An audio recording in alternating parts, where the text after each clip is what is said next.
long before words carved history into stone, before kings and temples, alphabets or laws. There was only the sky, endless, alive, whispering. To early humans, it wasn't just stars they saw. It was memory. It was presence. They didn't look up to escape. They looked up to remember. Because something had been there. Something vast, moving, watching. The constellations weren't just stories.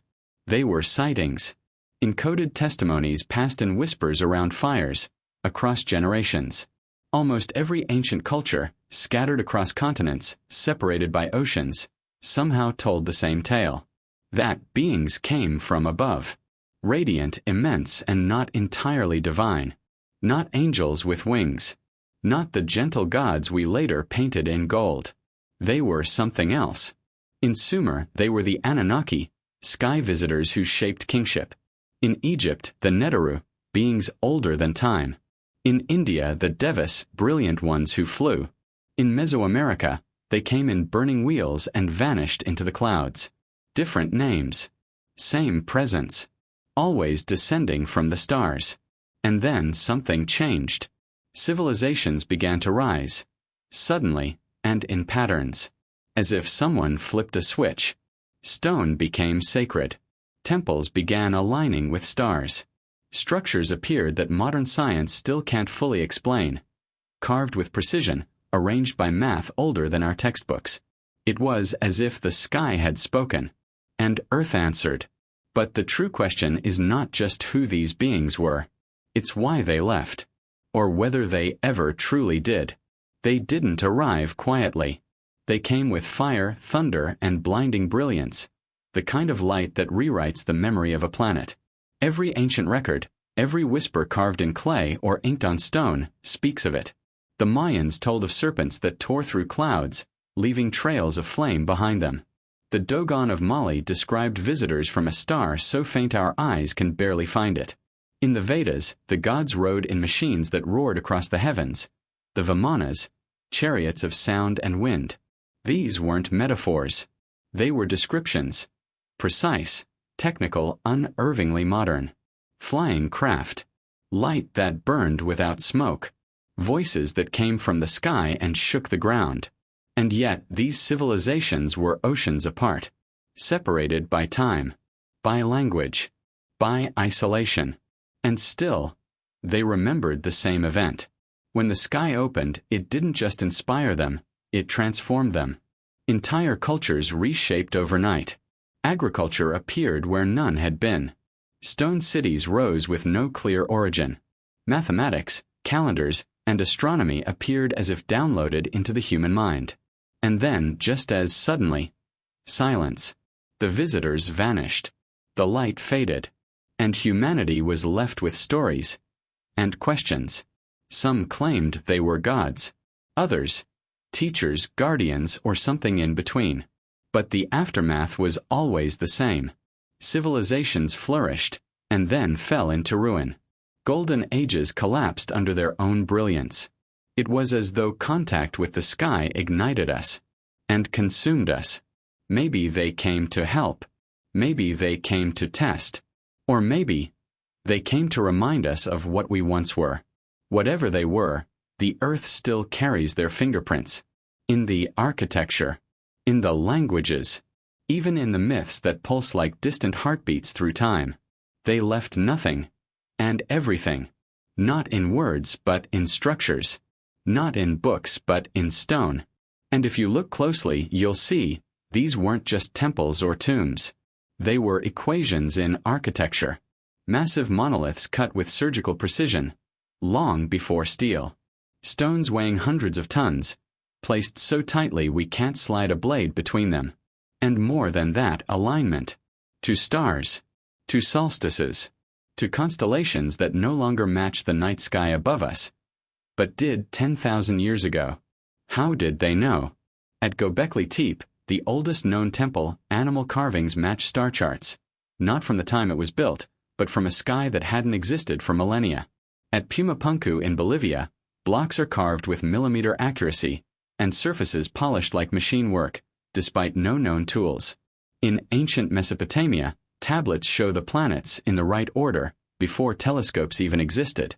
Coincidence? Or was this knowledge passed down? Not invented but inherited? Some believe the ancients built a global grid, not symbolic, but energetic. Ley lines, they called them. Invisible pathways connecting sacred sites across the earth, as if transmitting something. Not faith, not myth, but memory.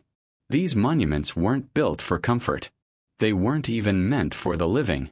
They were memory vaults. Messages wrapped in geometry, frequency, and sacred proportion, waiting for someone someday to listen. And we're only now beginning to hear them. Modern science confirms something ancient builders already knew. That shapes have power. That numbers carry meaning. That a temple aligned with the stars doesn't just honor the sky, it speaks to it. So what were these sites? Beacons? Warnings? Blueprints? Or were they the anchors of a map, one not drawn on paper, but etched across the very bones of the earth? These weren't just places. They were messages. And we're just now learning to read them. Before peace, there was fire. Before gods ruled, they fought. Almost every ancient culture tells of a time not of harmony, but of cosmic conflict, of beings who didn't just descend from the stars, but brought their rivalries with them. The Greeks spoke of the Titans and the Olympians, a divine civil war. In Hindu texts, the Devas and Asuras clashed across realms, their battles shaking both heaven and earth. The Norse warned of Ragnarok, not just the end of gods, but the sky itself tearing open. But these stories share something stranger. Sky battles with sound, with heat, with weapons that glow and destroy like machines, not myth. In the Mahabharata, flying crafts called Vimanas hurled fire that blinded and flattened cities. In Persian tradition, Ahura Mazda battled a shadow being, their struggle lighting up the heavens. Even in the Americas, the Popol Vuh describes gods striking each other in the sky, lightning splitting the clouds. Could these stories be memories, twisted by time, of real events? Maybe they weren't gods. Maybe they were civilizations. Maybe the heavens were once a battlefield and earth collateral. Some myths even speak of exiles, beings cast down from the stars, punished or wounded, landing among humans.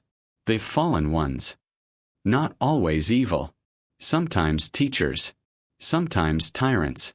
But always different. And when they fell, something in us changed. Cultures leapt forward in agriculture, language, architecture, as if ignited overnight. But they also began to divide, to build walls, to create pantheons of rival gods, mirroring the wars above. What if these battles didn't just scar the sky, but rewrote our destiny? Maybe we were never meant to be watchers. Maybe we were recruited, or caught in the crossfire. And that would explain a lot. Why knowledge came in bursts. Why golden ages ended in fire. Why the gods we worshipped looked so much like those we feared. They say history is written by the victors. But in the mythic sky, no one seems to have one. Only vanished. And in the silence that followed, we inherited both the ruins and the questions. What remains when the sky grows silent? When temples crumble and the names of the gods are buried in dust, what still pulses in us? More than we admit. Because even now, we build what they built. We align structures to the same stars. We gather at solstices. We pass down stories with different names but the same shape. We invent gods in our image, or maybe just remember them that way. And deep inside, we still look up. Ask yourself, why do so many modern monuments echo ancient geometry? Why do so many global myths, separated by oceans and eras, speak of beings descending, teaching, and disappearing? Why do we still hear whispers? In dream, in déjà vu, in sudden flashes of knowing we can't explain. Even today, across cultures and continents, people still report the same visions. Lights in the sky that stop without sound. Figures seen in sleep, radiant, tall, silent. Symbols etched into fields and minds, in ways we don't fully grasp.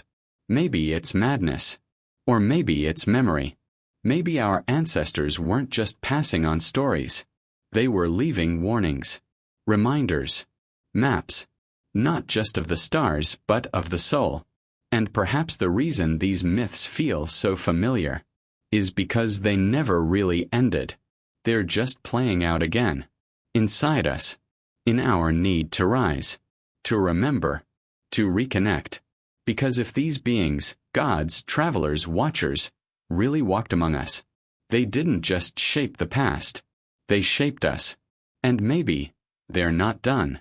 So we keep building, we keep listening, we keep watching, because somewhere, deep in human instinct, we still believe what our ancestors once knew. The sky was never empty. It still isn't. And whatever lived among the stars might one day return.